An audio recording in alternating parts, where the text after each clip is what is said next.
প্রথমেই বলি জয় বড়মা। ধর্ম যার যার, বড়মা সবার। আমরা গিয়েছিলাম বড়মা দর্শনে, আর এটা নিয়ে আমার সেকেন্ডবার বড়মা দর্শন। তো আগের দিনই আমরা প্ল্যান করে নিয়েছিলাম যে আজ আমরা বড়মা দর্শনে যাব। তো সেই হিসেবে সকালবেলা মানে ভোর 4টের সময় ঘুম থেকে ওঠা, তারপরে রেডি হয়ে ঝটপট করে বেরিয়ে যাওয়া। আমি থাকি বারুইপুরে, আর বারুইপুর থেকে নৈহাটি বেশ অনেকটাই রাস্তা অতিক্রম করতে হবে। ট্রেনে চেপে গেছি, আর এই যে এই ভূতটা এমনভাবে চুলটা উঠছিল, তো ভূতের মতনই লাগছিল। তো আমি দিবাকরকে বললাম যে এই সিনটা নিয়ে নে। তো এই শটটা ও নিয়ে নিল, পরে অন্য সময় কোনো কাজে লেগে যাবে, যদি আবার কোনো সময় ভূত বানাই তো কাজে লেগে যাবে। সব কিছু প্ল্যানিং করে চলতে হয় না। দেখুন তো, আপনাদের সঙ্গে গল্প করতে করতে আমরা পৌঁছে গেছি নৈহাটি। এখান থেকেই যাব আমরা বড়মা দর্শনে। আপনারা কারা কারা বড়মা দর্শন করেছেন অবশ্যই আমাকে কমেন্ট করে জানাবেন, আর এক্সপিরিয়েন্সটা অবশ্যই জানাবেন। আর কারা কারা দর্শন এখনও করেননি তারাও কমেন্টস করে জানাবেন, অবশ্যই দর্শন করে আসবেন। মন আপনাদের একদম ভরে যাবে, মনে একটা শান্তি চলে আসবে। তো আমরা এখান থেকে যাব সোজা দোকানে গিয়ে আমরা যে দোকান থেকে আগেরবারে ফুল মালা পুজোর প্রসাদ নিয়েছিলাম সেই দোকানটা থেকেই নেব, কারণ ওনার ব্যবহার, ওনার আচার আচরণ সবই আমাদের ভীষণ ভালো লেগেছে। তো সেই জন্য প্রতিবারের মতনই এইবারও এই দোকানেই আমরা চলে এসেছি।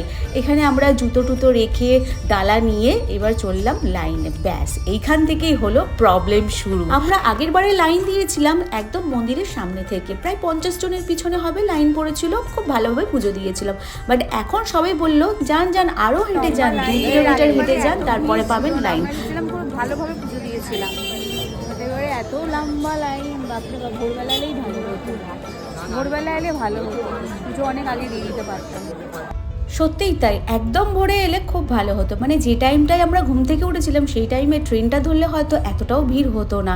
যাই হোক, আমরা আগেরবারেও অজান্তে কিন্তু চলে এসেছিলাম একটা ভালো দিনে, এবারেও কিন্তু অজান্তে চলে এসেছি একটা ভালো দিনে। বাট বাড়ি থেকে আমরা এই ভেবেই বেরিয়েছিলাম যে আজ সানডে, আজ হয়তো ভিড়টা একটু কম হবে। বাট না, আজকের এত ভিড়, এত লম্বা লাইন, মানে অনেক বছর পরে এরকম লাইন ঠেলেছি। আগেও কোনো দিন ঠেলেছি বলে আমার মনে হয়নি, মনে হয় নাই আমি এরকম এত লাইন কোনোদিন ঠেলিনি। আজ আমরা লাইন ঠেললাম 5 জনে মিলে, সকাল 11টা থেকে লাইনে দাঁড়িয়েছি, আর আমরা পুজো দিয়েছি 6টা 5 মিনিটে।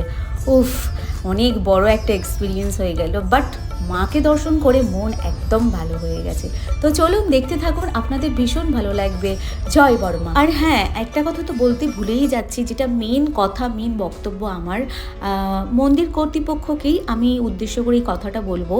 আমরা লাইন দিচ্ছি, লাইনে দাঁড়াচ্ছি, প্রায় আমাদের লাইনটা ঘুরতে হচ্ছে পাড়ার মধ্যে থেকে যখন ঘুরছি তখন ওখানে কিছু কিছু মানুষের অনেক প্রবলেম হচ্ছে, তখন ওনারা এসে আমাদের যা না তাই বলে কিন্তু চলে যাচ্ছেন।